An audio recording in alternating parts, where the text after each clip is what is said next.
Welcome to the Dyslexia Mom Life Podcast. You are listening to episode 89, the Dyslexic Sisters, and this episode is in honor of October's Dyslexia Awareness Month. I'm your host, Nicole Holcomb, a mom just like you, raising a bright daughter with dyslexia. I look forward to sharing what I'm learning on my dyslexia journey with you. And remember, moms, you are not alone. You got this. When you first heard the word dyslexia, did it sound strange to you? I mean, someone said just the other day, it's ironic that dyslexia is such a different and difficult word to spell when at the same time, often people struggle with spelling who are dyslexic. And I have to agree with that person. They're right on. And, just spot on there. And, what's interesting is many times when people hear the word dyslexia, if they're not familiar with it, may even think of it as being some type of disease or something of that nature. So the word dyslexia probably is not the most user-friendly, right? But we know it's a language-based disability or difference, depending on how you look at things. As you have gotten in and learned more about the community of dyslexia, you may have heard people use the terms like co-occurrence or comorbidity. What they're really talking about is what I like to call the Dyslexic Sisters. Yeah, who knew that dyslexia has some sisters, and some have just one and some have many? They can actually be quite disruptive if left by themselves with little to no attention. And once your child has been identified with dyslexia, you may feel a sense of relief that now you know and you can make a plan as to how to best help your child. But you may not be expecting that dyslexia has some sister diagnoses too. I know we didn't. So let me break it down for you. When people say coexist, what they mean is to have something that occurs at the same time or in the same place. So if they say that, you have dyslexia, but they also have ADHD, it kind of coexists together. Or someone may say it's a co-occurrence or co-occurs, which is to occur simultaneous. You could be dyslexic and dysgraphic, for example. And some people like to use the term comorbidity, and that is really relating more to the medical condition that occurs with one another. So, one of my daughter's second grade teachers, Miss Brabs, she was amazing and the best and still is. She shared with us when we experienced this dyslexic sister trying to get in the front seat of our remediation, she described it like this. She said that these co-occurrences, they're like peeling an onion. There are so many layers to our amazing dyslexic kiddos and so many layers to their brain. I thought to myself, saying that we're peeling an onion is pretty accurate because it stings your eyes and your senses each time you peel back a layer. So I'm going to share about the Dyslexic Sisters so you don't get caught off guard peeling back that onion for your own child. So I'm going to share a few examples of what I considered Dyslexic Sisters in this episode. So again, you'll know what to watch for. You want to address any learning difference that is impacting your child's everyday life. So, for example, for us, early on, it was speech. It was, articulation. And for many years, we had to work on this with her because, if she couldn't communicate enough to be remediated, and part of her remediation of dyslexia was being able to practice those sounds and being able to read those words back to her tutor. If she wasn't able to articulate and get those words and those sounds out where someone could understand her, we were not going to make any progress, and she wasn't going to make any progress in her remediation. So we had to tackle that first. So some may say, that sister had to be in the front seat for a minute while we got that manageable, and then she moved to the back seat, and then dyslexia got to move to the front seat, right? So, you may hear different people reference it different ways. I like to say the Dyslexic Sisters because it's just not, just maybe not medical, but just not, when you say comorbidity, it sounds like, it sounds like it's just, just very negative sounding to me, I guess is the best way to say that. So I'm going to share with you a few today. The first one I want to share with you is what's called dysgraphia. And don't worry, you don't have to take notes for this episode. I'm going to have all this information for you in the show notes, also with links to resources for each one that I'm going to share with you today. So if something sounds, that might be something, then you will have links to go back and do some additional, research and read those articles to see, is this something that you should be concerned about right now? And if so, then obviously you're going to want to reach out to the people that make up your child's tribe, your child's community, and, make sure that everything's being addressed. And so that might be, working with your pediatrician, it might be working with your child's psychologist, it might be working with the teachers at the school, whomever that is, who makes up your team. So the first one is dysgraphia. So dysgraphia is a specific learning disability that will affect how easily children acquire written language and how well they use written language to express their thoughts. And the reason for the difficulty is that your child is processing the working memory along with the handwriting. A great resource for this is the International Dyslexia Association. They are the ones that captured the definition that I just read to you, which is really that written expression, being able to get that out on paper. So if your child struggles to, write that complete paragraph, and it's the process of figuring it out and then writing it down, and there's so many steps. There's many things that go along with dysgraphia, but that kind of gives you a snapshot of what that might look like. We see this at our home, when our daughter has to write responses down by hand for her handwriting, written homework instead of on the computer. It takes, a little bit longer for her because she has to process what she wants to say and then physically write it out. So we've actually found a few really neat pencils that have helped along the way because the way they're shaped or their textures, and you can find those under the dyslexia resources on our page. I'll put a link in the show notes for that too. The second one that many moms I work with have this sister, and sometimes she's in the front seat, is ADHD, or attention deficit hyperactivity disorder. Most of us just call it ADHD. And that's when you see that inattentiveness, the hyperactivity. It could be also combined with that inattentive and hyperactive together. Some people treat ADHD with medications, others don't. And, it can really make it difficult for a child to concentrate and stay focused on a task. Many times during school, it's really a struggle. And by the time they get home, they're exhausted, and it's even more of a struggle to keep that attention and be able to concentrate on a specific task at hand. Another one that you'll hear, again with an interesting name, is dyscalculia. And that is a child's challenge with math. And just like the other dyslexic sisters, especially the ones like dyslexia, this has been found that this particular dyscalculia, it actually runs in families. And it all also goes along with dyslexia about how the brain is structured and how the brain functions. So you may be wondering, what are some signs for that? Because, maybe your child struggles with math or maybe they don't. But when is the challenge so much so that you need interventions? So understood.org has some really great resources that I'll link for this particular topic. But it's things like grasping the meaning of quantities or concepts, like what is the biggest versus the smallest. Maybe they have trouble remembering their times tables, their multiplication facts, counting money or making change. Really understand the logic behind math. Are they able to hold numbers in their head while they solve problems? That can be a real struggle for them.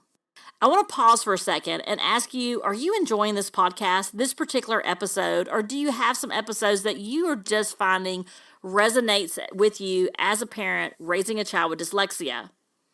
You may be wondering, how can I support this podcast? Well, you actually can buy me a virtual cup of coffee. I would love to meet in person, but sometimes that's just not possible.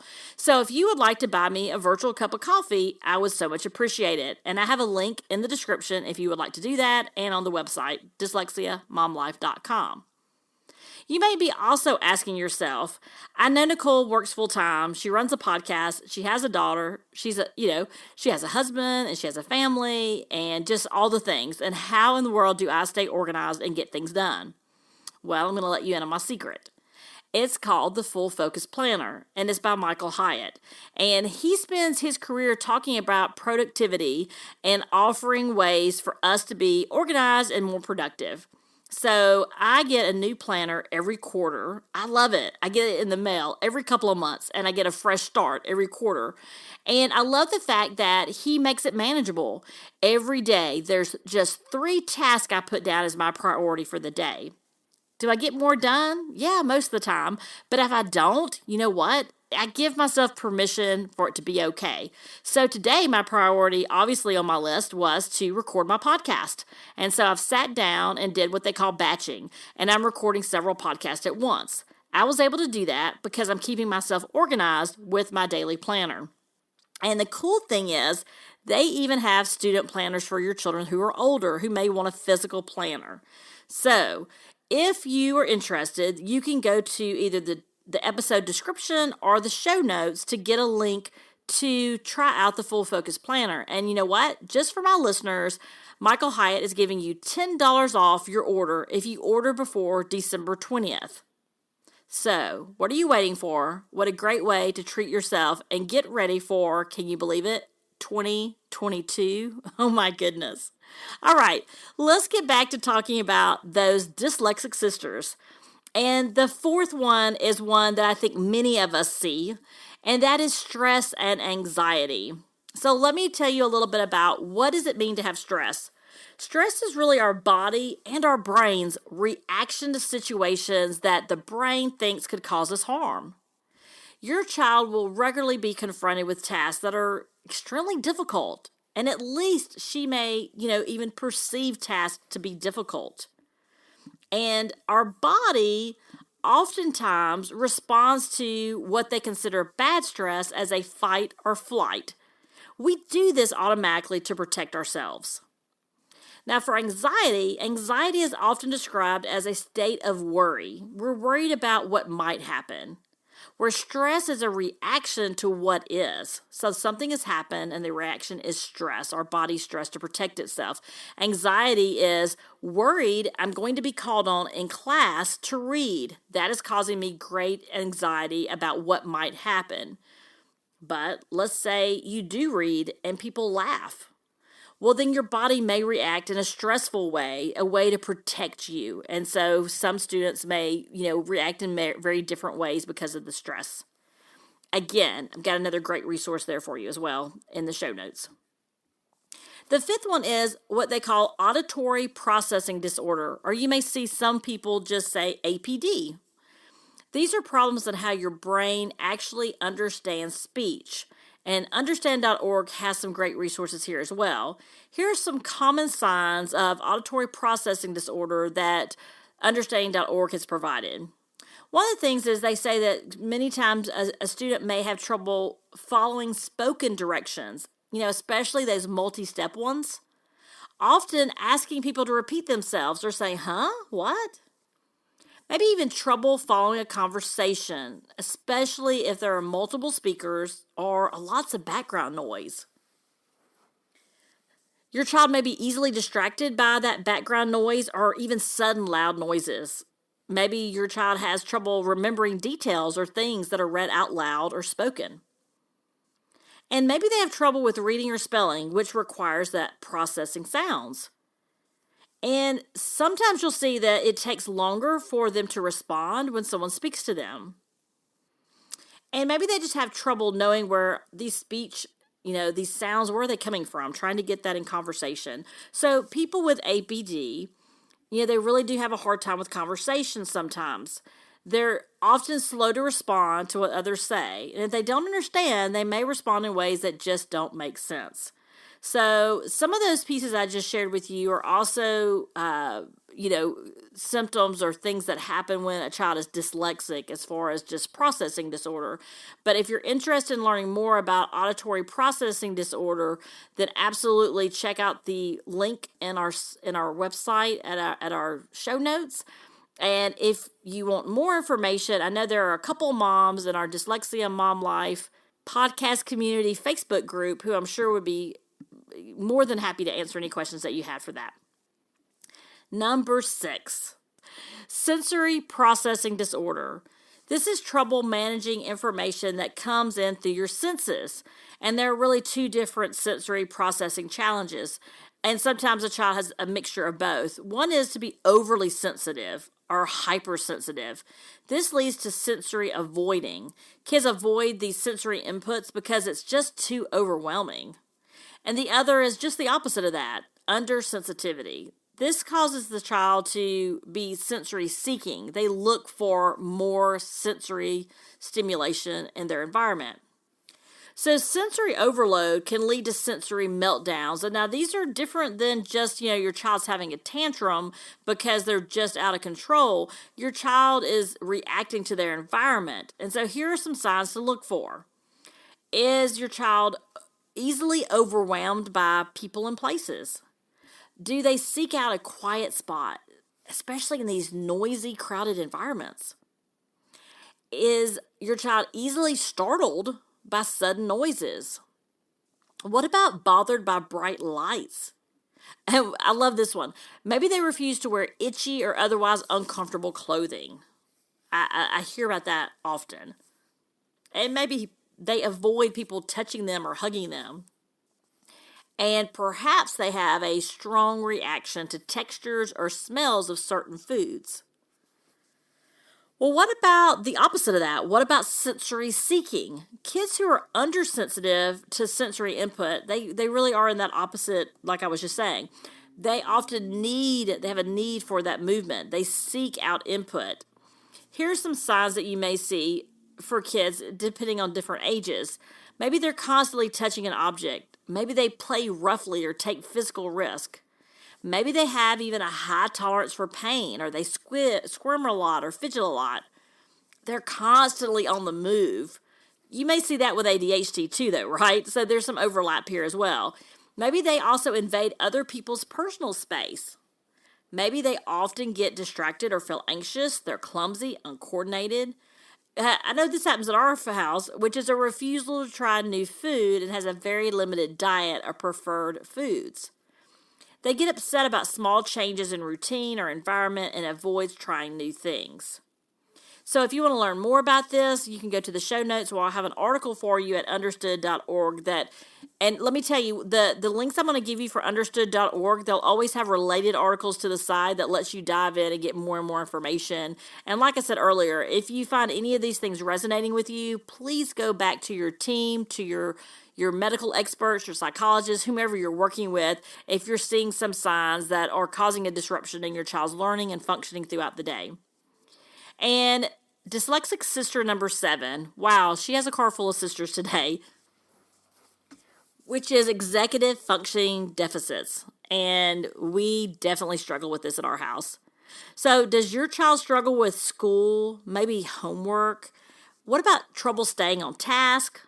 Are they disorganized? What about problems with time management? Maybe they're forgetful. Maybe they seem overwhelmed or avoidant. Maybe they're just resistant. Well, they could struggle with executive function. Seth Perler, he's an executive functioning coach, defines it in a really simple term. He says executive function means the ability to get stuff done. Homework, writing a paper, cleaning your room. It is, in other words, trouble executing complex tasks through to completion. These are just some of the Dyslexic Sisters. You will want to have a tribe or a team around you and your child to support all of these possible co-occurrences that you may experience. To learn more about these different learning differences in this episode, I will have links to resources in the show notes like I mentioned before at dyslexiamomlife.com/episode 89. If you are enjoying the podcast, please take a few minutes to leave a review on Apple Podcast so that other moms can find our podcast and the resources. And you know what? The biggest compliment you could give us is share your favorite episode on social and tag us at Dyslexia Mom Life. And remember, You got this.